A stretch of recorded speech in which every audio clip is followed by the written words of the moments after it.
वसुंधरा शक्ती news, आपले हक्काचे news channel. मुंडके तोडून गाळात पुरले, धड नाल्यात फेकले, आरोपींच्या कबुलीने कोल्हापुरातील प्रकरण उघडकीस।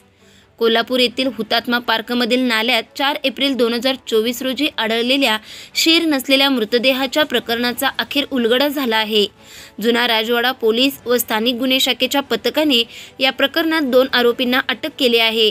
तर मृत व्यक्तीचे नाव अशोक बाबूराव पाटील, वय 48, राहणार पिशवी शाहूवाडी असे असून DNA अहवालाच्या आधारे त्यांची ओळख पटली आहे। तपासादरम्यान या प्रकरणी संशयित अभिषेक मंजुनाथ माळी, वय 20 आणि अतुल सुभाष शिंदे, वय 23 या दोघांना अटक करण्यात आली।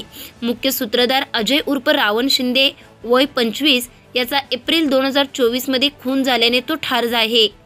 पोलिसांच्या चौकशीत आरोपींनी गुन्हा कबूल केला आहे। तर एप्रिल महिन्यात रात्री दारू पिण्यासाठी हुतात्मा पार्कमध्ये जमलेल्या पाटील यांनी त्यांना रोखल्याने रागाच्या भरात आरोपींनी त्यांचा खून केला। त्यांनी मुंडके तोडून गाळात पुरले व धड नाल्यात फेकले होते। स्थानिक गुन्हे शाखेच्या पथकाने संशयितांवर नजर ठेवत तपास यशस्वी केला असून सदर प्रकरणी 3 अल्पवयीन मुलांचाही सहभाग आढळून आला आहे। पुढील तपास जुना राजवाडा पोलीस करत आहेत। चॅनलला सबस्क्राइब करा आणि परिसरातील ताज्या घडामोडी सर्वात आधी बघण्यासाठी बेल आयकॉनला क्लिक करा।